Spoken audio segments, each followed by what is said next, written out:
Some London believers, Mitch or Costa? London believers? No, no. The Commonwealth? No. Scott. The Commonwealth. Mitch, hear me out. Hear me out. Okay, I actually think London showed some signs of life. And if they can show some signs of life against the Atlanta Reign, I actually don't think it's completely unreasonable that they could catch a team like the New York Excelsior off guard. Like, yes, New York Excelsior does seem to be improving. They are a much better team. But London Spitfire, you know, Christopher did an interview with Yiska, and he sort of said, we want to go back to our roots. We want to go back to a small roster and play to our They strengths. say this every year. But they won last year. Every year, it's the Mitch, same no, thing, calm down. bro. It's okay, Mitch. They talked about this last year, and they did improve, and that's how they found the success that they did find. So I believe that they can potentially get there, and I think judging them off of their performance against the Atlanta Reign isn't fair almost. Look, theatrics aside, they did do that last year, right? They found a lot of success with these sort of more clumped together compositions that featured a lot of Reinhardt. I do want to suggest as well, though, that it was the right time for it. I think that, you know, Christopher and the Spitfire, they were onto something. They had not only a comp that suited their team, but actually performed fairly well against the rest of the field on quite a few different maps. Against this opponent, Scott, you know we're going to see a lot of these rush comps. London like to create the variation of Reinhardt instead of the Ramatra here. But where the jury's out as as to whether that is a good thing or gives you enough of an advantage if you're not matched pound for pound across the rest of the the battlefield in all of your roles. Yeah, exactly. You know, you can play as cheesy as you want, but if you're just getting outclassed on those roles, then it's not going to look good regardless. So this is the series that I think is really going to give us the litmus test of can the London Spitfire playing their own unique style actually hold up, because you know, as the desk said, they're 2-7. They're 2 wins, one against Toronto Defiant, the other one against Vegas. Those aren't big wins. If they're going to turn their season around, it needs to start here. Yeah, it's about time to start getting those dubs. Straight away, London again want to assert themselves because they know, of course, Hardy can get value out of that shield if they want to play somewhat more aggressively here. Going to be Lucio Baptiste for both these setups here. It's no real surprise. We're looking for Sauna to continue to show us maybe what London saw in him, bringing him over from that Florida Mayhem squad. Yeah, the other difference we have here as well is the Ramatra versus the Reinhardt. I believe the Ramatra in general is just favored by most teams, but it's Hardy. If he can play Reinhardt, he's going to play Reinhardt, and hopefully he gets to show you the reason why. Hardy drops to the point, and Kellen's going to take that as a go moment, run at the backline. Yeah, not much of a backline to go for, though. I think it was really just Admiral, and he's able to speed away. So London snatched the point away. New York are no further ahead in the fight as a result of that little exchange, that little do-si-do. So now Kellen is trying to find ways to get to grips with his front line, but there it is. Hardy takes the fight to him. Comes on charging in, but elsewhere. The immortality field for landing goes down. Hardy eventually feeds himself to the beast. Kellen slowly, with a miniature ice pick, finds his way out of the corner here. But in the meantime, there's been a trade. A lot of TTS players falling, and New York are going to have to get it done with no point control and Kellen and 2 supports. Yeah, the London Spitfire are still getting percentage up here, but Landon hoping that dropping the window would turn it around for him. Putty has returned after a creative pin. He's trying to take down the back line as the flip finally does come through. Finally, the Baptiste gets picked up, and Hardy invested so much time and a charge in trying to find that kill. And in the meantime, New York are able to flip the point. Kellen just circles back there and deals with Hardy. It's a very chaotic start to this round. I mean, that's pretty obvious to see here, but New York eventually dropped to the point, capped that out. Hardy's a little bit too far away from the rest of his team, and it takes ages to kill Creative. Yeah, and I wasn't in love with his pin that he did in that first fight, taking Kellen out. He just ostracized himself from the rest of his team. He gets taken out, and from there, everything starts to fall. Spark is going on an off angle here. Psycho inexplicably picked off. Great word choice there. Had no idea how that happened. Okay. Headshot on the Storm Arrows, finds himself though face to face with a very tall man in armor. Not going to come off best there, that's for sure. Meanwhile, Kellen, on the other side of the map, is dealing with Landon. So despite seeing a rush comp, we're not actually seeing a whole lot of Kellen and Hardy trading in any sort of neutral scenario. Scott, it feels like both teams are trying to use Lucio to get each other's backlines and circling each other over and over. Yeah, no one wants to take a frontline fight. The New York Excelsior, they're trying to get something done because they used so many ultimates in the previous fight. Now, the Spitfire, you can tell they know they have the advantage. Hardy comes in, wall in his way. That was one of Sauna's design. We'll let that one slip. Now May will throw it up to protect Psycho for the time being. It's going to be Kellen affected by the shadow, but he's probably the last target you really want to hit with that. Immortality field will be deployed, but Sparker getting rid of it is big. Hardy clambers forward and able to find a fire strike on one of those down foes. It's Psycho who will drop. Now this puts London in a position to play forward into these chokes with the Reinhardt shield and a sound barrier to boot. Yeah, London Spitfire just, almost brutalizing their way into New York Excelsior, and they just did not have enough without the sound barrier to match it.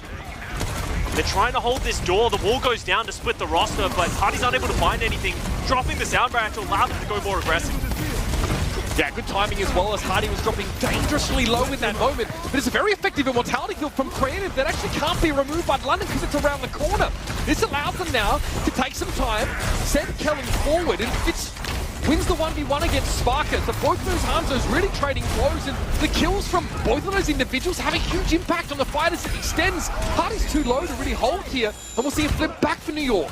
And you can see why a lot of players favor the Ramatra over the Reinhardt. It feels like the Ramatra, if he's given any space, just runs you down, while Hardy feels like he's always in damage control, trying to drop the shield. I'm talking about damage control, London trying to get to the point. The wall goes down. Is Hardy going to make it? Yeah, he busts through. It's just Psycho there to meet him, but meanwhile, Kellen again just goes hunting. He finds Sparker, and again, that impactful Hanzo presence in the fight's been mitigated for London. They lose landed to the high ground as Kellen refuses to face Hardy in a gentleman's duel until he has a distinct numbers advantage. Discretion, the better part of valor, perhaps, as New York have figured it out. A back and forth round, then it will be the Excelsior, starting with the one in their column. It's a worrying look if you're a London Spitfire fan, because if you're going toe-to-toe in these brawl matchups, that's where you have to hope you're going to have the advantage. But the Excelsior just showing they understand how to play this matchup, and Hardy just not really able to find anything on this Reinhardt. Let me give you some comparisons here. Kellen went 7 final blows, 0 deaths. Hardy went 4 final blows, 4 deaths, but the real difference is in the damage. Kellen did 5,100 damage to Hardy's 2,400. He's not getting enough of an advantage playing this Reinhardt compared to just playing his comfort. What was the game plan with the Reinhardt before we jump into a Winston mirror? Anyway. Just pin in. I think that's the real advantage that Reinhardt has. Is he has that surprise factor to pin in. But other than that, you saw it didn't really work for him, and that's why it fell flat. Now we head over to this new round. Both teams opting to play the Winston, but some strange looks on the hit scan. Fitz on the Soldier, Sparker on his classic Cassidy. All right, we know now that Mag Grenade is quite dangerous for heroes that have sort of recall, translocator, any sort of mobility effects. Having those shut down can give the Cassidy player enough of a window to secure the elimination when beforehand that player would have been able to escape scot-free. Fitz here just going to play the middle part of the map here and poke away as New York are already attempting a capture here now. Hardy has so many things to worry about, I guess, behind, in front, and off to his side as Fitz just continues to get the damage in. Key kill from Sparker. Yeah, Sparker able to trade back, but I'm not sure if it's going to be enough. Without Hardy, they just can't control any positioning, so Sparker does manage to give them something, but it's just not enough. Fitz is going to switch off of the Soldier, goes back over to the Sombra. This is what I expected from him, because we're not in the new patch where Soldier has been buffed, so it was a strange choice to begin with. Yeah, okay, perhaps he wanted to be as quick as possible in getting control of the middle part of the map here. Maybe he just feels unfavored against Cassidy at mid-range, which is also pretty reasonable. Psycho hindered for the time being, able to recall though, as that did expire. Sort of thought he'd attempt to capitalize, but it's seconds too late. Now the pulse is up for Psycho, and New York are stacking up this capture percentage. We're at 40% to 0 here. Got to be an answer from the Spitfire, but the questions seem to be too difficult for them. New York posing yet another one in the form of Psycho, who will be traded out here, but losing Sparker, losing that Cassidy, it's going to hurt. Hardy now needs to step up in his step, but he can't get rid of OG, who's been pocketed right now by Creative, while Kellen just gets given a nano and says, go and do your best work. And so far, that involves removing the Spitfire backline. So well played by Creative. OG was just in trouble. He was going to fall, and Creative being able to keep him alive. They are able to keep each other alive and just deflect this Hardy aggression with the Ana. Landon switches over to the Kitsune Rush. Sparker has a high noon, but it's really just a useless ult more than anything else. The damage reduction isn't enough to sort of leave you exposed, especially when Fitz has an EMP. As soon as the Spitfire step up here, they're walking into a trap. This is exactly where Fitz wants London to come from. He just wants to Winston. Okay, focus Hardy down is the game plan. Well, works out there, no doubt about it. Kellen now with that primal land, getting juggled. And London are not in this race. They are sat in the stands, watching it pass them by. As New York First it was in the rush, not mirror, but the rush comp, now in the dive mirror. Looking the better team right now. A comfortable win on Bussard. Yeah, I think we're getting answers for both of the questions that we had heading into this series. Can the London Spitfire hold up to a weaker team than Atlanta Reign? And are New York Excelsior the real deal with some of these changes? And I think, you know, New York definitely looking strong in this map so far. London just, I understand playing to your strengths and playing to what you're good at, but you can just see visible weaknesses in the heroes that they're choosing. Sparker, unable to find value every time he steps up. He's hacked, he's punished. Putty trying to take space, but he doesn't have anyone to follow up his dives. It just doesn't feel good. It's just hard to watch because New York Excelsior, a team just picking them apart. Yeah, this is a New York that are 4 and 5 coming into this match. They're no slouches by any stretch. London, we appreciate, again, going back to what you feel defines you, your identity as a team.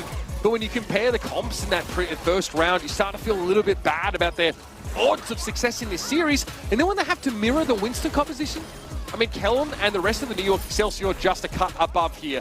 Good start for New York, 2-0 on Busan to send them into the second map, which will be Numbani. So don't go anywhere.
down in the car.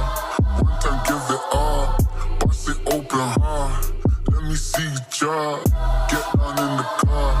One time give it all. Bust it open hard. Let me see you drop.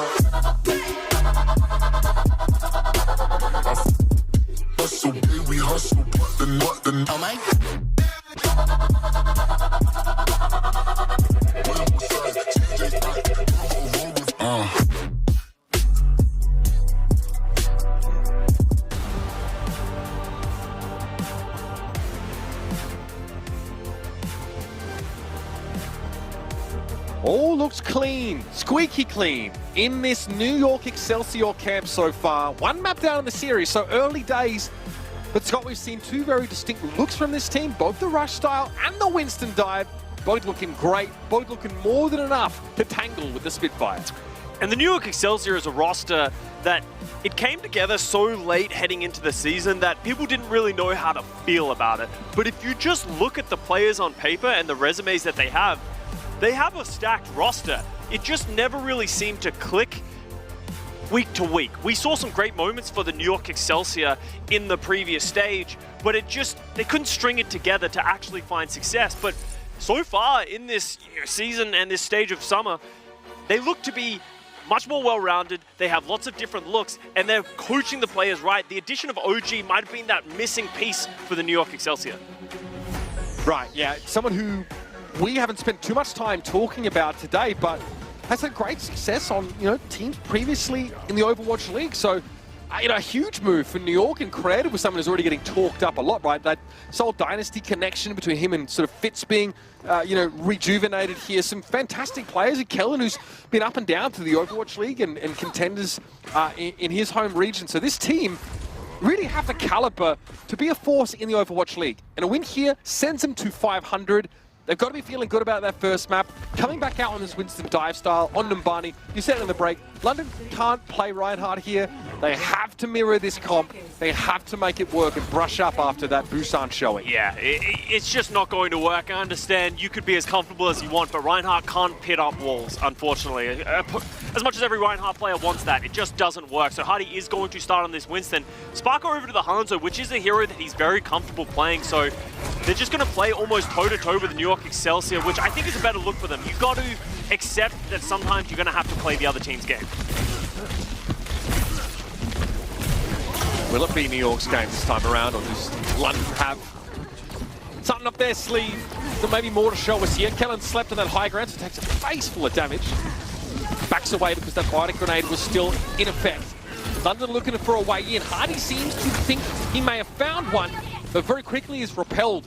So we have a bit of a status quo neutral game in the choke for the Spitfire. Yeah, Spark is just going to be lobbing arrows, hoping to find some purchase either on the Echo or do enough damage to the Winston as Hardy dives in, charges up the nano boost as Landon's trying to get him. Once they get the nano boost, that'll give them a way in.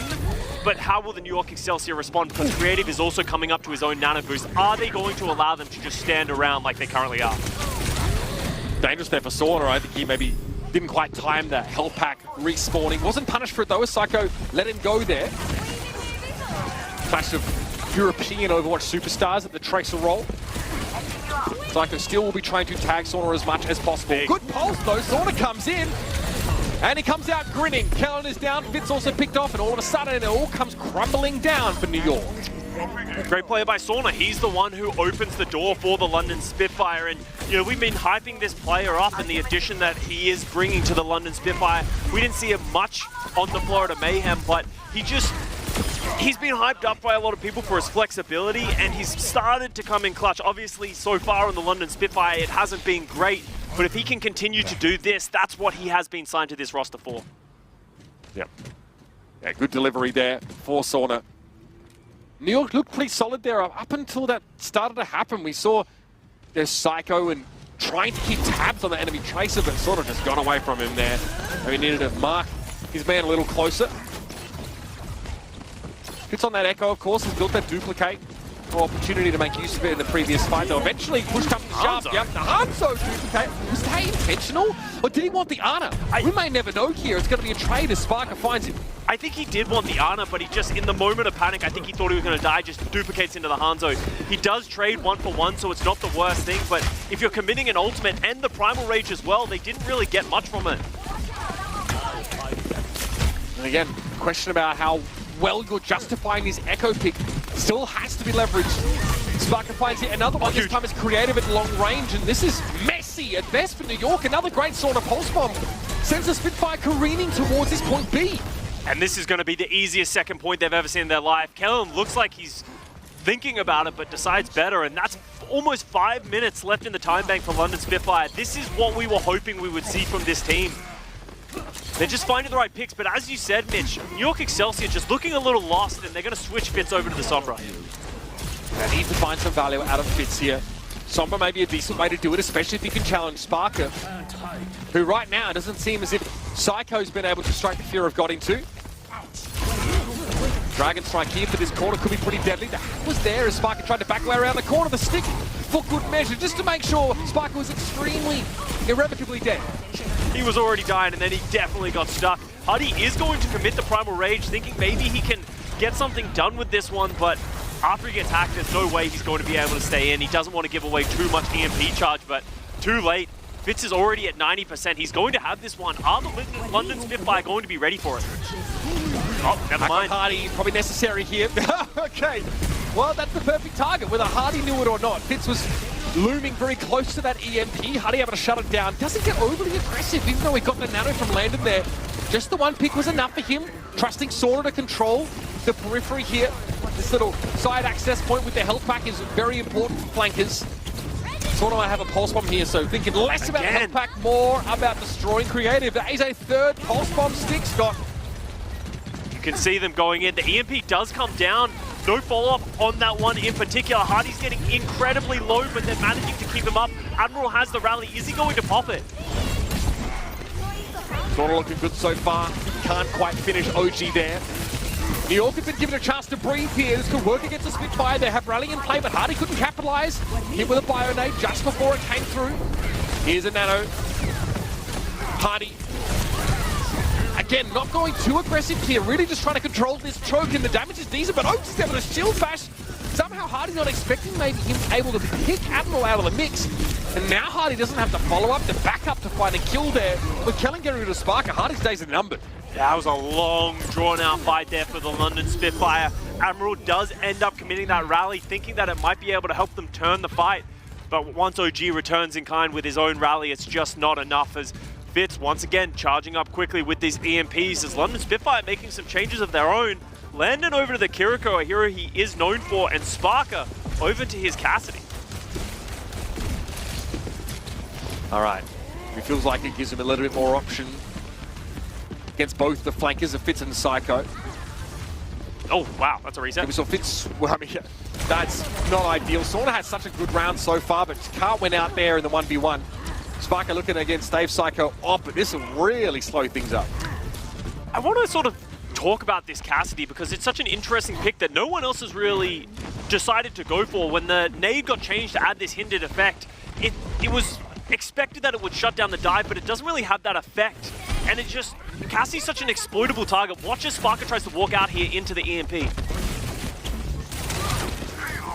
Dora trying to clear his own backline here, but Psycho's able to play around the health pack and be a little bit harder to get rid of. Suzu there thrown down by Landon. Unclear as to why that EMP's still available to Fitz. Oh, wow. What a stick! That's 4 for Sauna. And what a target to find. Creative, blow the smithereens, and London now have a real shot at getting this map done. Eventually the EMP does come out. It does bring down Sparker, so a lot of their firing power is gone, especially because Psycho drops one onto Admiral as well. There goes the healing, there goes the damage. What else does the London Spitfire have left? Nothing. Very little. Ash's disappointment and maybe one more real shot at getting the map done here, Scott.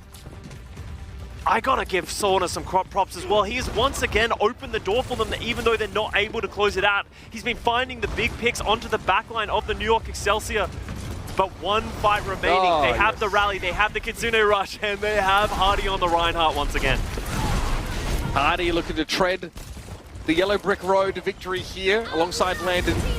The switch to Ryan, maybe to combine with that Kitsune Rush, maybe not, but here's the rally first. London have wrapped around, need to maneuver carefully to get this Reinhardt where he needs to be. A body grenade there connecting on the Sparker, but New York really not able to capitalize here at all. Hardy gets a fire strike connection on OG though, that's a good look for sure. Kellen got to be tethered to the ground by that nade. It looks like the Spitfire, quick switch under pressure, yields them the result they were looking for. And that is the value of playing these sort of off-meta situations, especially at the drop of a hat. You could see the New York Excelsior didn't really know how they wanted to deal with it. Great wraparound from the London Spitfire to give themselves control of the cart that allowed them to isolate OG, who was their primary healer, who had the rally going. And just big plays there from the London Spitfire, finishing with time as well, which on hybrid is an important factor. Absolutely. Sauna is 4 from 4 on, pulse bombs attached to pulse bomb kills. He also has 4 final blows. So every final blow from Sauna has come from a pulse bomb, which is great. But then you think about how frequently pulse bombs come up, I can tell you, he gets a kill about 1 minute, every 1 minute and 18 seconds. Yeah. Maybe, again, maybe that's why you see Sir London get bled down in time a little bit towards the end of that round. It's actually it's a fairly low kill game so far, in honesty. It's not a huge deal here, but you see this sort of head-to-head and, sorry, Psycho, not enough pulse bomb kills for my liking, mate, but very evenly matched, these two European heavy hitters. Yeah, just going back and forth, trading blows. Like, Psycho had that big clutch with the 2K as well, so they're both leaving their mark on this map. But so far, neither of them are taking over the server. You know, we've seen some just world-class performances, even from Decay just recently. But if either one of them is going to start, stepping up, it needs to be now. Psycho actually maybe coming out on the Echo, realizing Tracer is a difficult pick on this first point of Numbani, with OG over to the Mercy as well, so they're putting a lot of resources into Psycho. As Hardy, once again, on the Reinhardt. This is a pick we have seen from someone on the Florida Mayhem. Essentially, he's able to just completely shut down this doorway on the top right, not allow anyone to come up there. And as soon as the New York Excelsior start walking up this road, they have to fear that Hardy's going to jump down and 360 pin at any moment. How exploitable is the Ryan on the high ground, though, if you're playing a dive comp? Can you avoid him? Yeah, the thing is, you can ignore him, but as soon as you do, look at what Hardy's going to do here. As soon as the dive comes through, he's making himself a threat, and you can see Creative always fearful that Hardy will drop down. Psycho also is fearful as well, and that enables Sauna to take him down. Oh, Fitz. Not getting away so easily there. Yes, Psycho is brought back into the fight. Another team opting to combine the Mercy with the Echo for extra impact. The Spark are playing real aggressively here. London very much taking their claim to this high ground, making it hard for New York to find a way in, but that really is customary here on Numbani defense. Yeah, exactly. It's such a difficult point to assail. You can see them there. New York Excelsior, they're just going to be poking and prodding, trying to find damage, trying to find picks. And the London Spitfire, especially because Hardy is on the Reinhardt, they're not going to be able to apply too much pressure of their own, but Psycho goes at a different angle, takes down Sauna, then Fitz takes down Landon. All right, that's what New York wanted. They get it here, and they do it without having to deal with Hardy, who for much of that fight was sort of, forced to play on that right side perch. I can see the plan, right, Scott? Hardy's providing that shield, so Sauna, I think it was able to, just play more aggressively with the May, get that damage over time.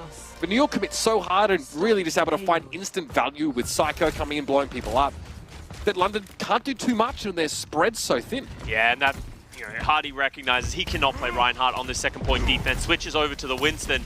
Now Landon is stuck on the Baptiste, which isn't a great pick in this scenario. He's such an exploitable target. Yes, he has the immortality field, but once that's gone, you have nothing left to hold on to. So London Spitfire, as much as that might have been a great first point comp, it might cost them later on. Great Dragon. Oh my! That is a hungry Dragon! How many times did Fitz go around collecting the balls for Shenron? Very impressive stuff there. There's no way. You should have no notice to get off that high ground. That is brutal, and that has some serious implications for this time bank, Scott. Yeah, absolutely, because now New York Excelsior, they're going to take the positioning. You can see the Winston and the Echo already set up on the high ground, waiting for someone to try and take it from them. The London Spitfire, they're not even going to try and clear them from the high ground. They're stuck going through the low ground. It's going to enable Kellen and Psycho whenever they need to drop down and punish Sparker on this Cassidy. This is difficult for the New York Excelsior. Psycho being a menace in the choke! That's 2 kills from the sticky bombs! Leonard Handel may as well be conjoined at that point. Don't know how he managed to get that kind of coverage here, but this is starting to get out of hand and quick. Oh, wow. 4 minutes 50 on the clock. Sauna just vaporized, ceased to exist, fell into a quantum hole. And the New York Excelsior are currently speed running this offense. 4 minutes 40. But remember, the London Spitfire were in the exact same boat and they only finished with 9 seconds. If the London Spitfire can stabilize, they can potentially make the same level of Miracle hold. All right. Now I really need to dig your heels, and London at least have been on an enforced savings plan for their ultimates. Haven't had a chance to part with any of them so far, except for that pulse just now from Sauna. No dice for him, but hey, plenty to work with still. Don't get excited about Deadeye, fans. You've been watching long enough. It's not going to do much for you. Nano comes out onto Kellen. Fitz has the MP, but he's forced to recall, so there's going to be no legs in this dive. Kellen slept, bioed, able to get out alive, which is quite astounding considering. And has a chance to go back in here. Look at the Sparker, who was hit by some sticky bombs for a time, and that's a 4-player EMP. But the timing a little staggered here between the dive and the EMP coming down. So Psycho says, I'll provide a second Winston to be the other part of this dive. And he connects with Admiral. Makes quick work of it. Primal here, Kellen goes down, but hey, you had a bit of Winston Primal action for Psycho. When it fits out of the picture here, still looks like New York have to make the potential to get this down to sleep. That's a good one on Psycho. Can you pressure this further? OG playing forward, so giving some Inspire procs over to Psycho, allowing him to play aggressively forward. But digging Sauna out of this position seems like a lost cause. New York got to very quickly back up Kellen on the scene quickly. He's hungry. With that pick onto Landon, though, they want to come back before Landon can really start to solidify on the point. But the London Spitfire have to stay on this one. You can see Sauna just sticking around. He has the pulse bomb. Can he come up clutch once again? Doesn't find anything. Oh, they didn't touch either. Had me in the first half. Can you have the Deadeye! You are zoning New York, not the other way around. That's not how this works. That's illegal. That's war crimes being committed. It's just frustrating. You can see even Hardy letting his frustration out in chat. You know, when you're getting beaten, when you're struggling, when you're down, that's like salt in the wound, because that was a fight that they easily had the advantage. Their backline was alive. They just needed to hold their ground on the point, and they let it slip through their fingers. And now New York Excelsior has an enormous time bank to work with, while the Spitfire only have a minute. I would rather stand by while Johnny microwaves oysters. Oh no, I've been there. Trust me, you don't want that. You don't want that. That was rough. Again, yeah, London. See how this, well, we might have a chance to see it again, but we have a chance to at least talk a little bit of how that half went here. This is where the ball really gets rolling for New York. And, I mean, again, you get it, right? London have to play close together to get benefit out of the immortality field. But when that gets pulled out from under you and there's, you know, sticky bombs on a timer, it's going to end in grisly fashion. Yeah, and the London Spitfire, like, just sort of making some minor mistakes. Like, I think they should have gone high ground and cleared it. Because they don't go clear it, all of a sudden they're in the meat grinder when they go through the low ground. So Spitfire maybe showing some inexperience playing some of these compositions. And now, as I said, only 1 minute remaining, and they're going to play the exact same thing they did the first time. The issue that comes with this is they're either relying that they can get a nano to allow Hardy to get in, or they're just hoping Spark can find some purchase. Building it within a minute, definitely doable, but you have to take a lot of poke damage, and that's very risky. Especially against a team with Sombra that can make it hard for you to escape after you know, get low enough to be feeding your support on charge. I don't know if that really is a viable option. They're losing too much time. Again, they're not charging the nano fast enough right now. Hardy gets purple, but Landon's only at 30%. He's not going to get the nano in time for what they want it to be, and Hardy's actually down, which is worst case scenario. Hack removed by Fitz. Sparker gets OG. That's big, but there's still a Winston in play here, and Creative can still keep Kellen topped up. There's a tick. One tick. Sparker, a very odd dance to the death he's doing here with Kellen. We are watching him forever. Eventually he opts to look elsewhere on the point. So want to take it down. There it is. Okay, Psycho drops. Admiral is going to be removed, but Hardy, okay, he's back. There might be something here. OG also coming back off spawn, so obviously spawn advantage favouring somewhat this New York team. And Landon has to throw himself to try and make something happen. Just leave a Landon-sized crater. 3 minutes 56 for New York to get, well, yeah, 56.8%. Scary prospect for London. At least they got a tick. That's a silver lining for you. First of all, it means we can't draw, which is nice. Second of all, it gives you a win condition, because crazier things have happened on Numbani. This point in general is very difficult to assail. We've seen so many first point holds throughout the history. But if you're the London Spitfire, you need to think about the adaptations you need to make. The Hardy Reinhardt is not going to work if they play this Echo, this Hanzo. It's too much damage. There's going to be too much, I guess, heavy-hitting power coming towards your backline that something's going to die eventually. And I think that's why you're seeing Hardy make an adjustment going over to the Winston. All right. Now, we've seen it before. We've seen these monumental full holds. But this is not really a series, not even really a map where we expect that to be a possibility. London, yeah, like, I'm not going with the Reinhardt here, so maybe feeling like Hardy wasn't able to get involved when he wanted to. Maybe didn't have the the versatility that was required for him on defense to be able to adapt. So I think that's half the issue. When the game script gets flipped on you like that and you're playing Reinhardt and forced to find a way to impact the game from across the map, it can feel pretty frustrating. So I can understand the switch here to something maybe a little safer for London, Scott. Yeah, and Excelsior actually maybe making an adaptation here. Oh no, never mind. Fitz does go over to the Hanzo. So they are going to play the same thing they just did. And if you remember back to the first time New York Excelsior attacked, what happened is Saiku went around the left side across the coast and he was able to take down Sauna almost alone. And you can see him doing the exact same thing once again. Forces out Ice Block early. All Ice Block, all of that. Saiku now, like, how do you contest this? Sparker's damage fall off is quite significant, so a Mercy Pocketed Ash is not the target that you really want to spend time trying to eliminate. Maybe just keep his head down is the best you can hope for. But this is scary. Already a staging ground assembled for New York up on this high ground. No ridiculous long-range nades to catch Psycho out. That would be hilarious. Sauna opting now to play a little bit closer here, where he can maybe find some value in Sparker elsewhere. It's a headshot on created from that high ground. So this is that more proactive London defense yielding some results. And because the London Spitfire, they're not playing a Tracer or Sombra, first of all, they can't really counter this Echo Mercy, but they adapt the right way, because what they do is they say, well, let's just front load our damage onto the other three players of the Excelsior. They're spreading themselves thin, and Spark is able to pick up a lot of damage, and that's actually going to prompt a change here from the Excelsior. Fitz goes over to the Sombra, maybe playing for an EMP, and OG back to the break. 2:32. They know Fitz is afoot. Sauna turning up here just to keep him honest for a moment. Kellen close to that primal rage here. Spark, I mean, Deadeye, pretty effective tool from the high ground as long as your team doesn't get off the point while you're using it to zone them. Whoa, a lot of damage in Kellen now. He can hold on to that primal as he gets a nano instead. He opts to use them both, layering them here as a trade. Sparker, ever the sharp one. Psycho not allowed to get away with anything, apparently.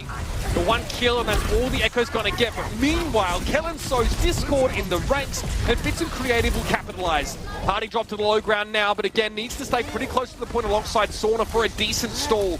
Hit with the Bionade here, just pressuring OG, who alongside Fitz is getting healed by Creative, who's sitting back in the main choke. So you're better off regrouping. Don't want to give up the life of the Winston. There is a shot at this now, as Admiral has to be the next one up to the plate with the rally. But Fitz is going to have an EMP here. This one might just put the Spitfire to bed if Fitz can get any value. And I'd say that's good enough, Scott. The high noon, maybe. It's crazy that things have happened. The bubble is dropping soon, but the rest of the London Spitfire are falling while he's waiting for it. No value, no legs. London Spitfire, nothing to play for. Sparker even takes himself down. Sublime counterplay against that Deadeye, Scott. I don't know if you saw that. A little bit subtle. But New York just didn't stand where they could be seen by Sparker in that last fight. Impressive, so honestly. much control. Again, it's like this. Yeah, these apocryphal tricks that are finally getting brought back out now that Cassidy is seeing some more play. But it's so hard. You're playing from the outside of the point. New York have already taken control. They've spread themselves across. They're able to break line of sight. And that first kill on Hardy there after the EMP came down. From there on, it was pretty much done. Got to give London credit where it's due. Make the adaptation off the Reinhardt to the Winston on that defense, Scott. But it's that attack for New York, and it's right in the middle of that attacking round where they just went from teamfight win to teamfight win, snowballing out of control that gave them that time bank. They were pretty competitive, honestly, for the entire series, except for that defense, as you said, and that all sort of was a domino effect of Hardy playing the Reinhardt on that first point. And that's the problem. It doesn't feel like they're thinking long-term when they're building these compositions, and it came back to hurt them in a big way. So London Spitfire now down 2-0. Yes, that's a bad map for them. Maybe they can turn it around on some of these other game modes. Yeah, map pool hasn't helped this team thus far in terms of their stylistic preferences, but Dorado may also be an issue for London. Yeah, more on that after the break as New York head into this little spot 2-0 in the lead.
Echoes of past glory may ring in your ears. The London Spitfire of today needs a little bit more of a boost in this series.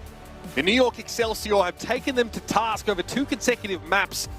And Dorado is up next, but Numbani was a rough one. Very nice pace. The tempo of the game from New York has been refreshing to see. And Scott, they look really comfortable in this dive composition with Kellen leading the charge. And they have the flexibility to play so many different things as well, which is nice to see. Fitz has the ability to play the Sombra, he can play the Echo, he's really played a lot of different things. Same with Psycho, and that's been really difficult for the London Spitfire to deal with because the New York Excelsior seem to have a pretty good grasp on how to counterplay this London Spitfire setup. And with the maps not going in their favor, similar with what's about to happen on Dorado, it's difficult for London to play their own game.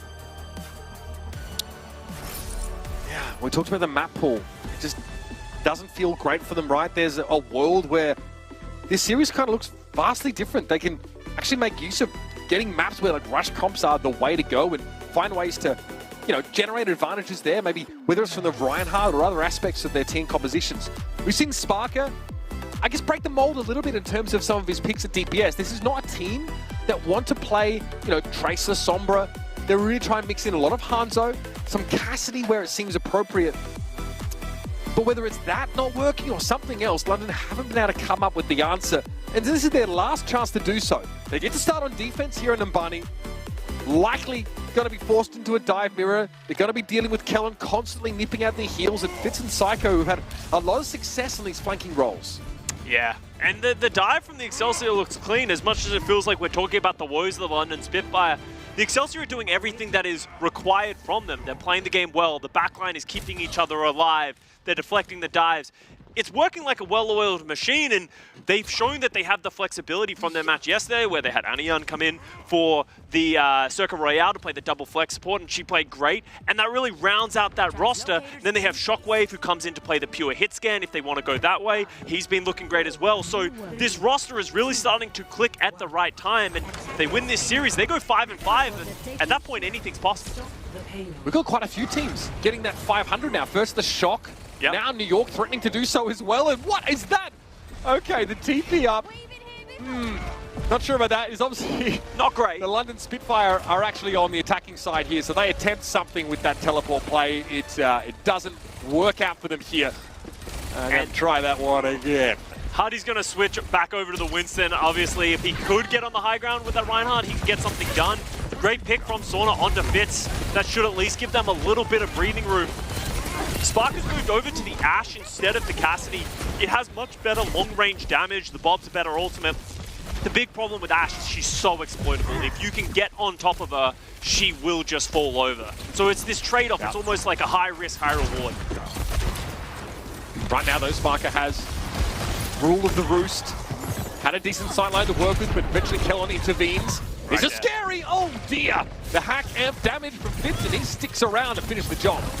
Yeah, and that feels so bad if you're the London Spitfire. You were taking that positioning, but Sparker just goes first, and the rest of the backline falls as well. Sparker switching over to the Cassidy. Sauna just still finding picks. Takes that OG, but it'll likely not result in anything. But now Sauna is stuck in the backline to the New York Excelsior. Are they going to try and flush him out? Maybe just... Yeah, maybe send their Austrian national after him here. Psycho keeping tabs on Sauna now, is forced to play around this statue. Not in the thick of things, where he'd much rather be. Yeah, he's going to have to get through OG. OG's going to stay in the back, just sort of constantly disrupting him, but Fitz, he's got an EMP, he's calling. The London Spitfire cannot try and go up these stairs.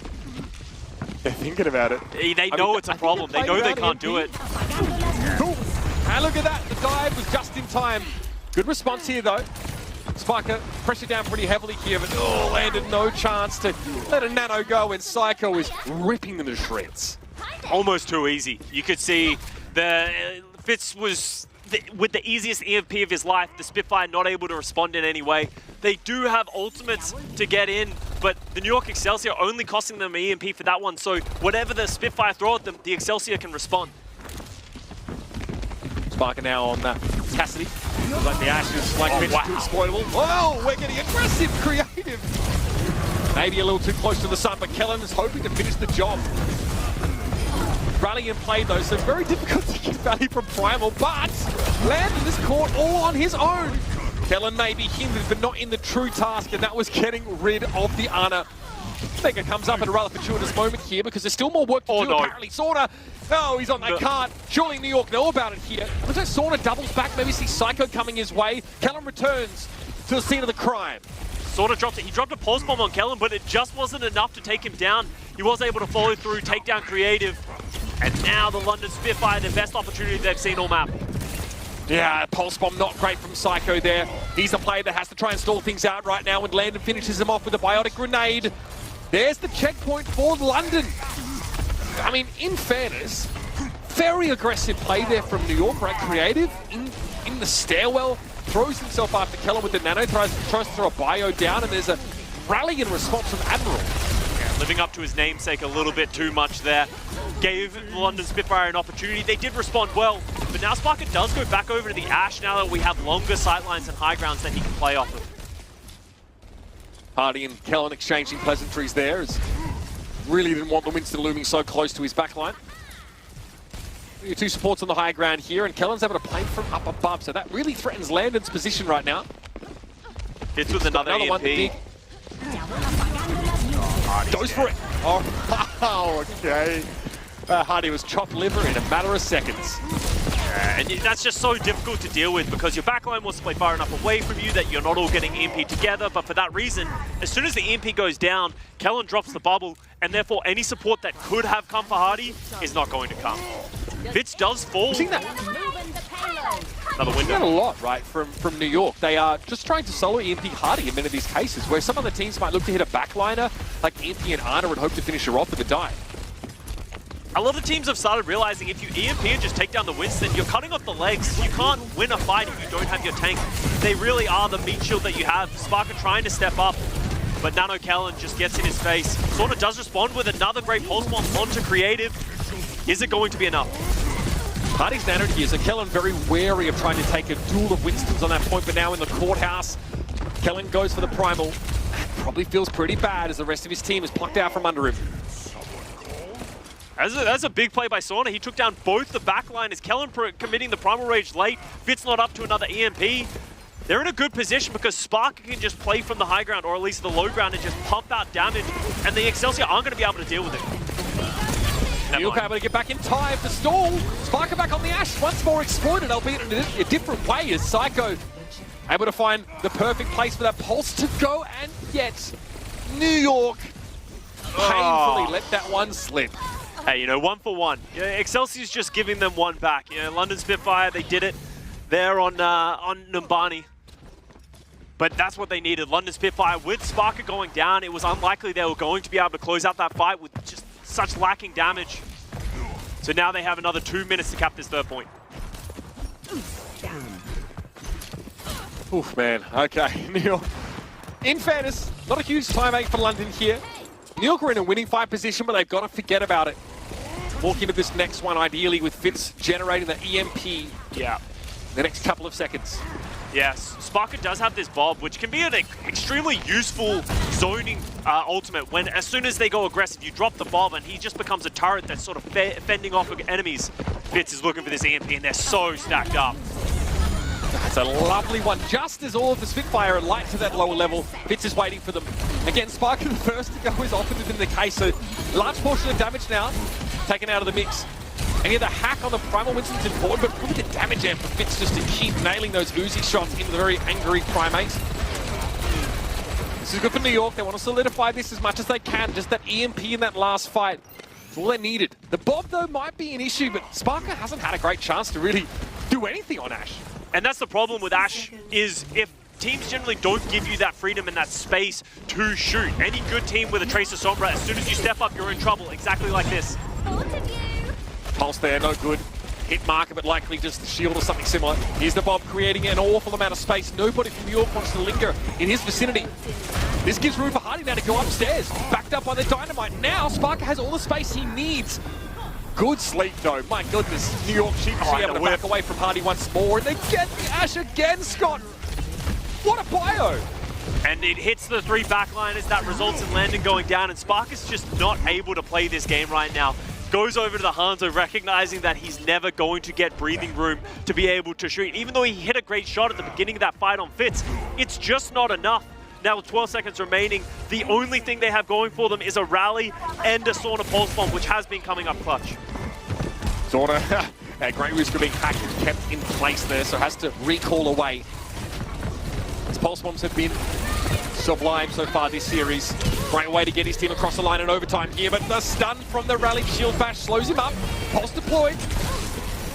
No happiness for Sauna here. He's going to have to get it done the old-fashioned way. Spiker again, first casualty. The win con for New York really showing itself time and time again. They've got it on lock. It looks like this card is done where it is.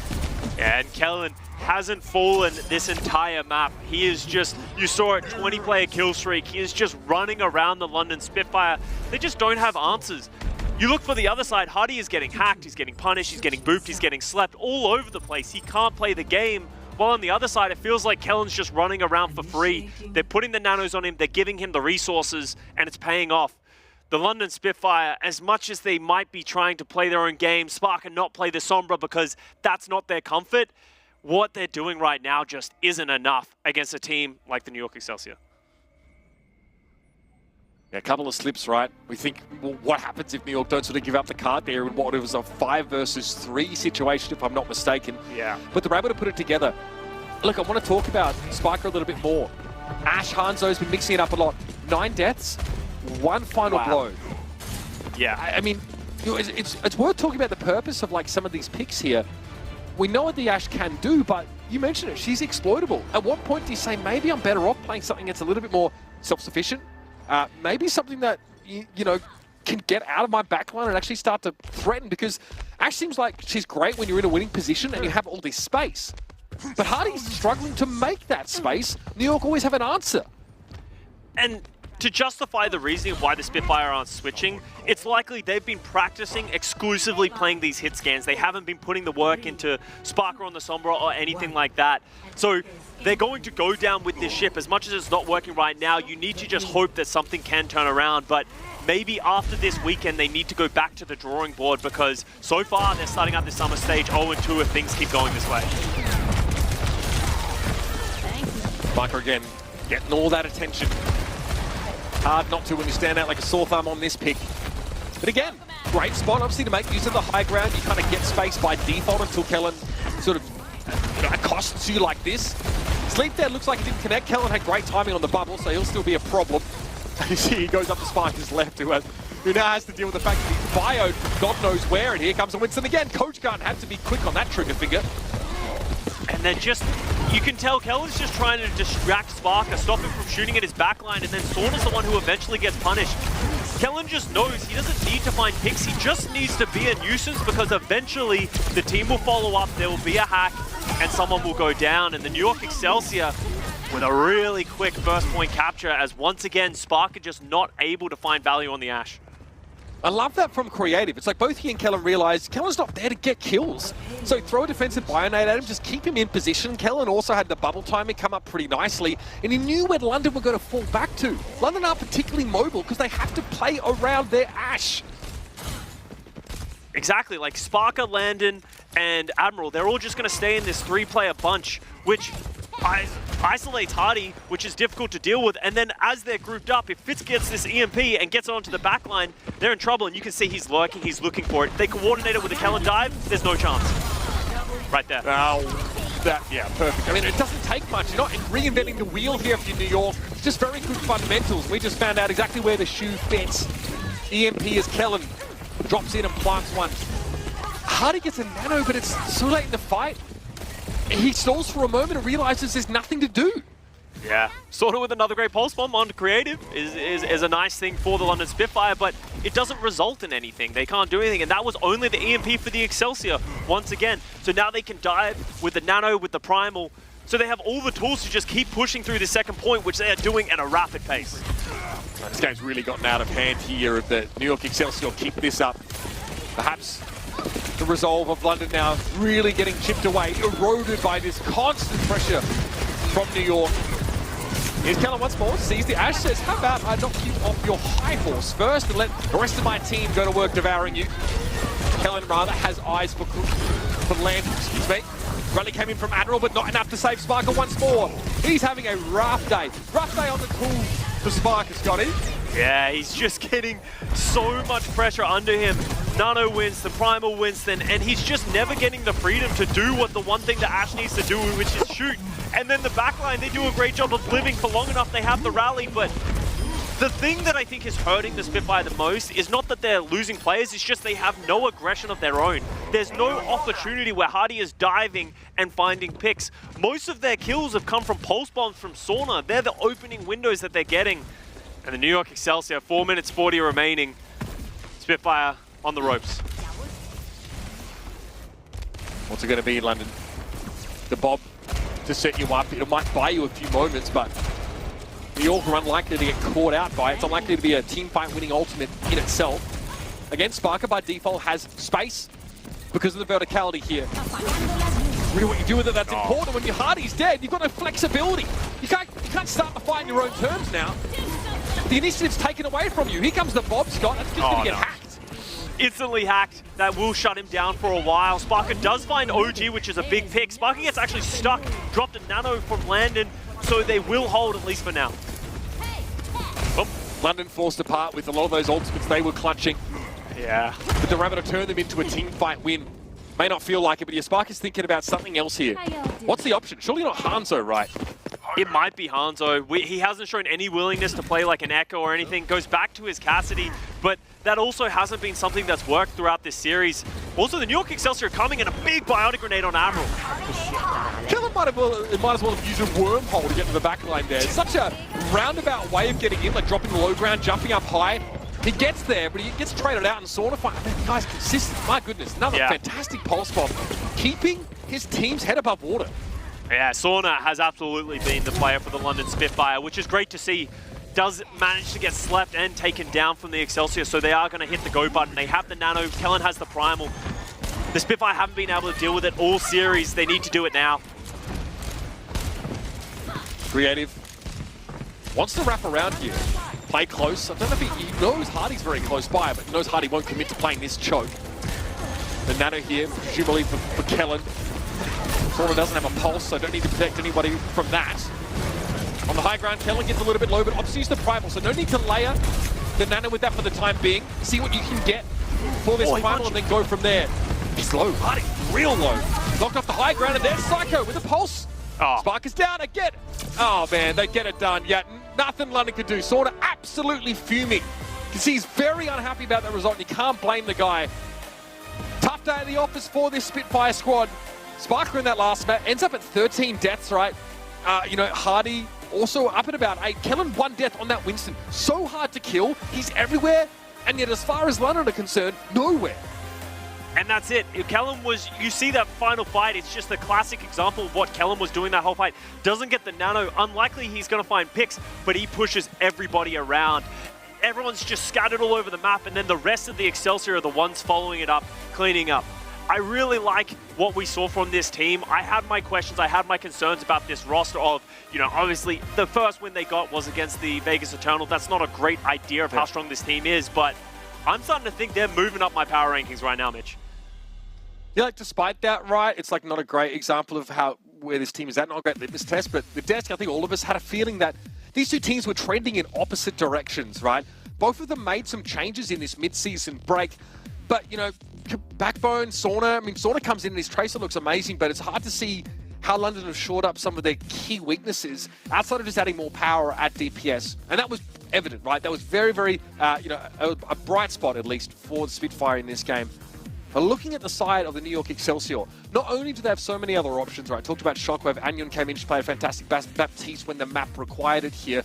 And yes, the map set maybe didn't benefit the Spitfire too much, but my God, New York, everybody firing. Kellen, what a great Winston performance. A player that's, I think, faced his own level of scrutiny, right? As a predominantly Winston playing individual. Spent some time also going back down to contenders after, I'd say, a middling Overwatch league showing. Coming back now, with the Ramatra under his belt, the Winston looks excellent. This guy is looking like the real deal now. He's one of those players that coming out of contenders was hyped up by a lot of people of like, this guy is going to be the future of the tank role. And as you said, Mitch, we never really saw that come to fruition from his previous teams, but he's starting to feel more comfortable. We're starting to see what he can show for this team. So huge boon for the Excelsior. If he can show some flexibility onto some of these other heroes as well, that's going to be enormous. And maybe, Kellen starts to become one of those top tier tanks that we start to talk about. I really enjoy a bunch of the things that got showcased in this matchup. First of all, Kellen, being able to demonstrate this level of performance, right? Less than 2 deaths per team. That's wild. For a tank player. Absolutely absurd. And for Winston, these are Winston stats, right? Genuinely ridiculous amounts of damage. He was constantly stuck to Sparker. You couldn't get him off him. Sparker was just the first pick in so many of these fights. Not even necessarily his fault, but he's playing less than mobile heroes, and is part of that flowchart for New York to win. So a lot of great things here. Also a great showcase of some of our European nationals. That was one of the fun parts of this whole series for me. But Scott, it's going to be New York. They move up to 500. It's been quite a day of Overwatch. We're going to take a breather. We're going to hear from our crew on the desk at Watchpoint how they felt about these games and what we have looking towards tomorrow. Sorry, mate. I might have rubbed your nipple a little bit. It was an accident. I was just trying to console you after something that was said. I just want to be the shirt. Maybe you come by tomorrow and we'll do it in person. Oh no, don't green screen. I think that sounds great. Yeah, green screen. That's dangerous. I'm about this. Yeah. Tag me in your submissions for this one. No. I want to see what we get for Scott. I don't think I'm going to overlook the fact that I've been removed from that image because you can have a lot of fun with it. But yeah, Scott, let's hang out tomorrow. I'm going to come in the studio. Let's do some more casting then. But for now, it's all from us, ladies and gentlemen. We're going to head over to our crew at Watchpoint, break down the day that was, and get us ready for a firecracker of a Sunday. It's been real. See you in a bit.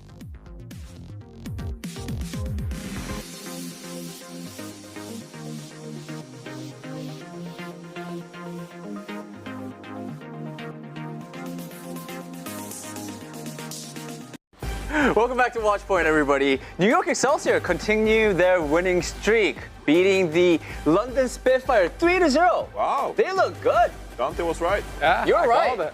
Yeah. Good no guess. lies detected. Hey. Good guess. That was a good guess. Good guess. This is insider knowledge. No, I mean, New York just are a way stronger team, and we saw London fighting it out on the dive comps. The Cassidy, if anything, it looked worse. The hits game, it looked worse than it did against... They're in trouble.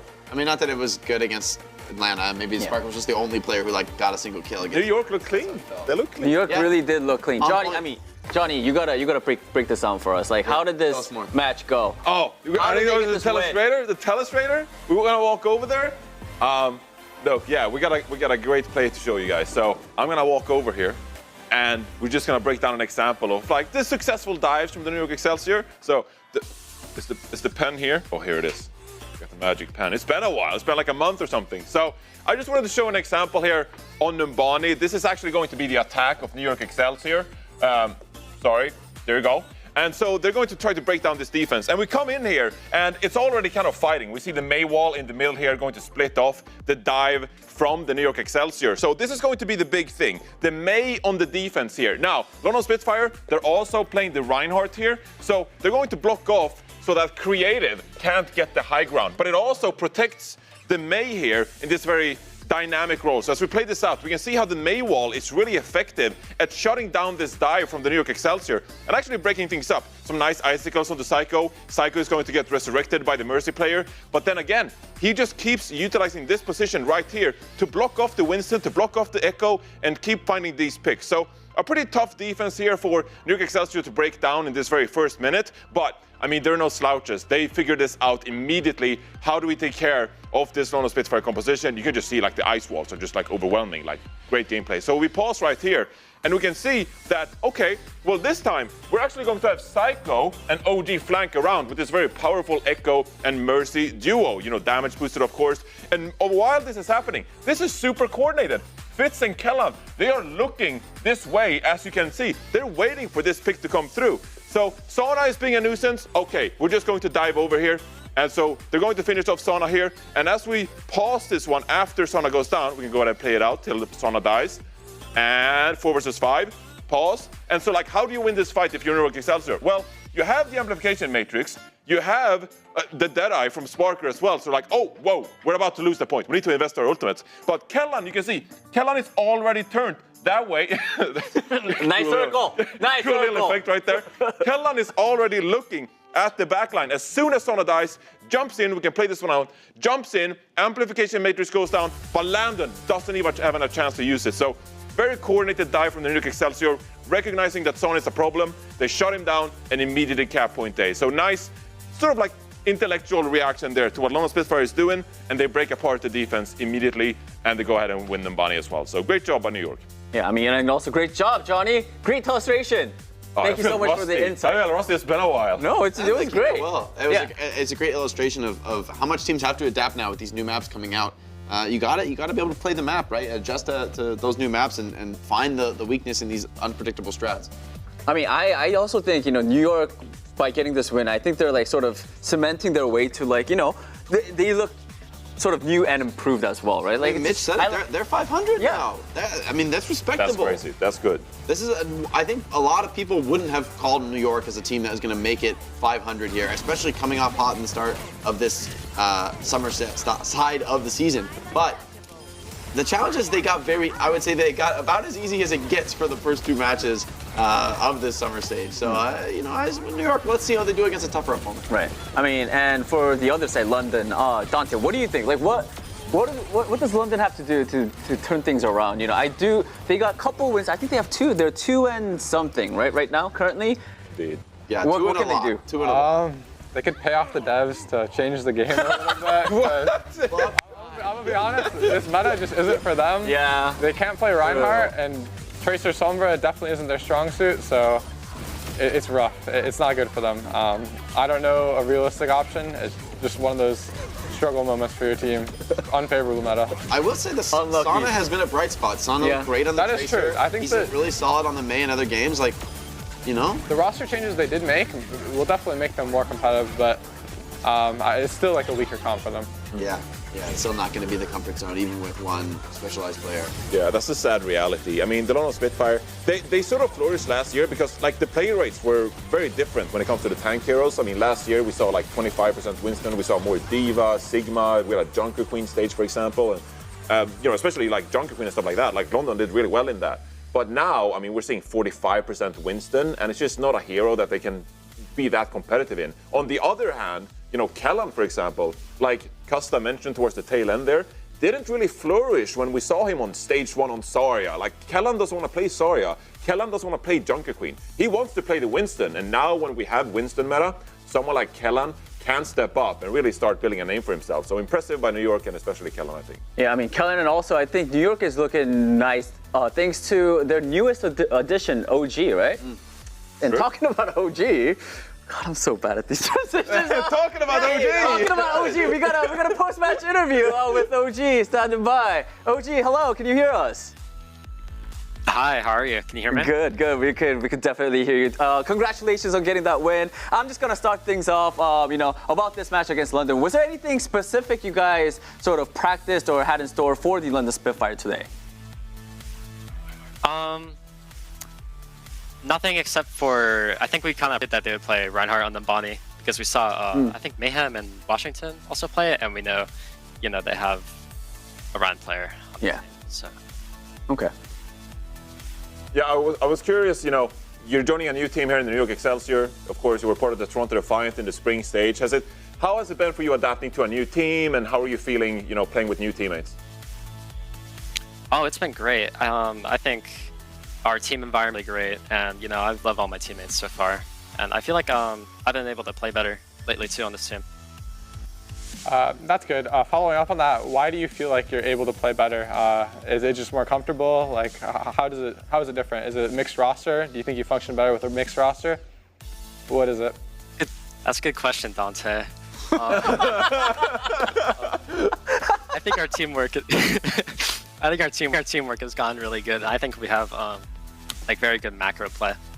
Okay. And so I think we're always very aware of the ult situation and kind of just viewing the game in third person.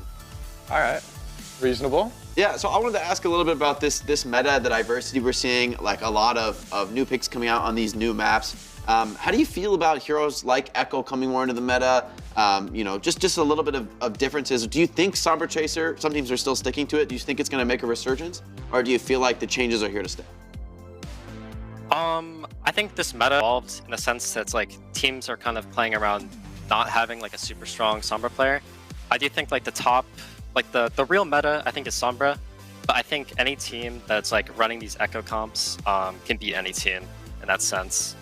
I think also Sombra's just hard on some of these maps, like in this map pool, so Echo just kind of like makes more sense. Interesting. All right, OG. I mean, that's all the questions we have for you today. Again, big congratulations on getting the win, and hope to talk to you soon. Again. Yeah, thank you. Thank you. Thank you. Thanks for having me.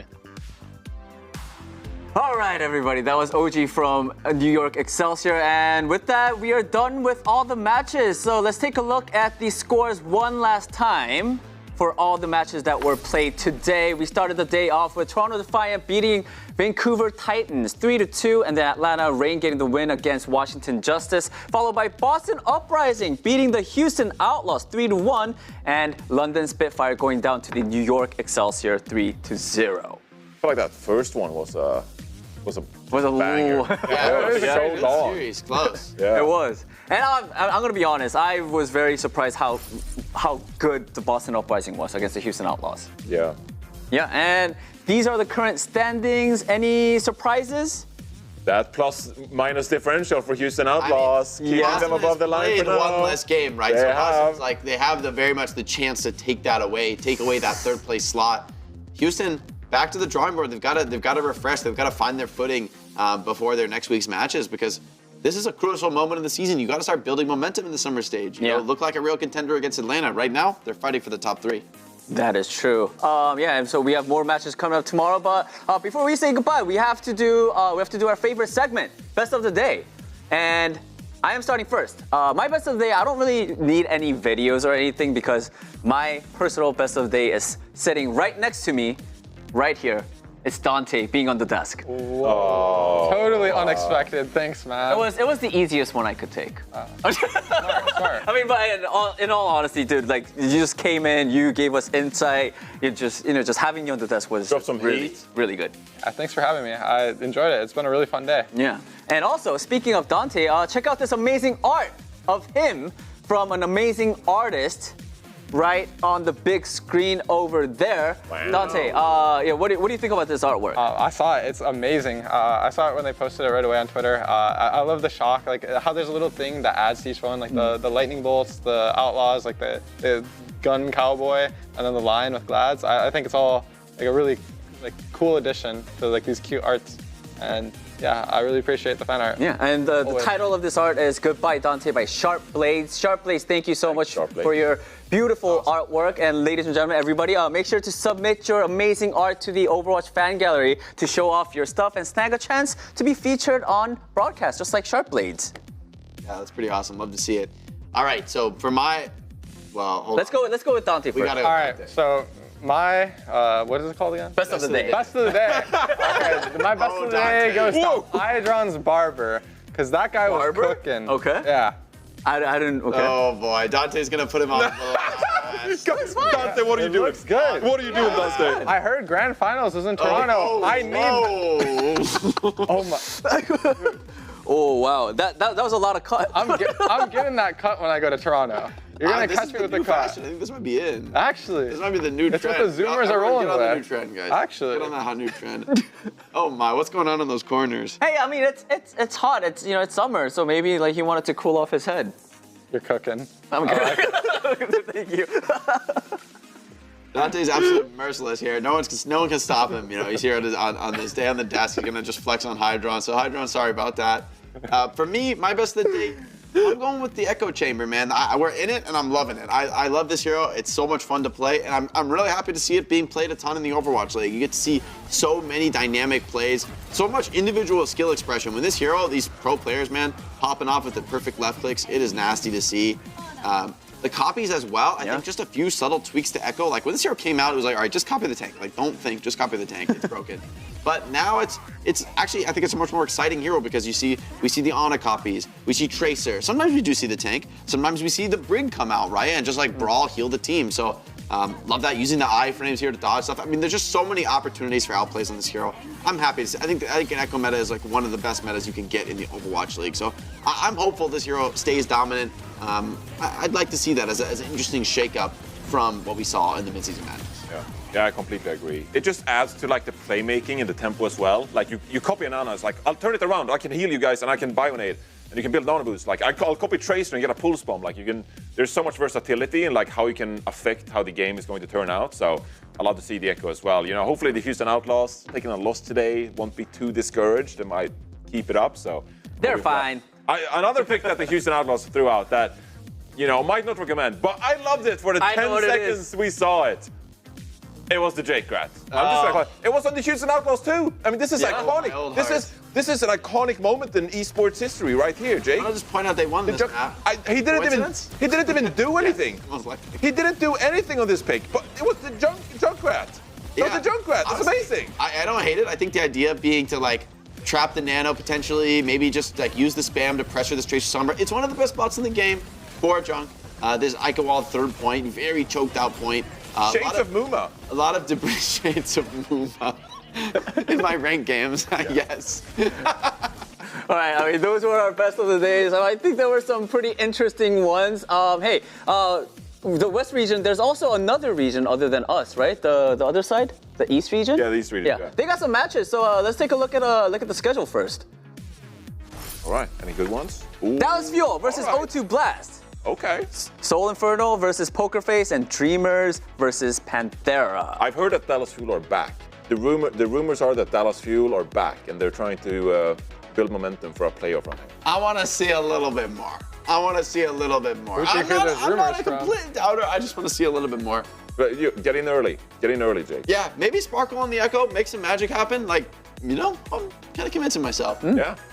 Dante, how about you? Are there any matches that are honestly, I don't really follow APAC that much because I was a player, so I'd have to stay up till like 4 a.m. Yeah, I don't have time. Dante, it's fine because tomorrow's schedule for the West side is right over here. Mayhem versus Titans, Uprising versus Eternal, Defiant versus Valiant. Which one are you picking?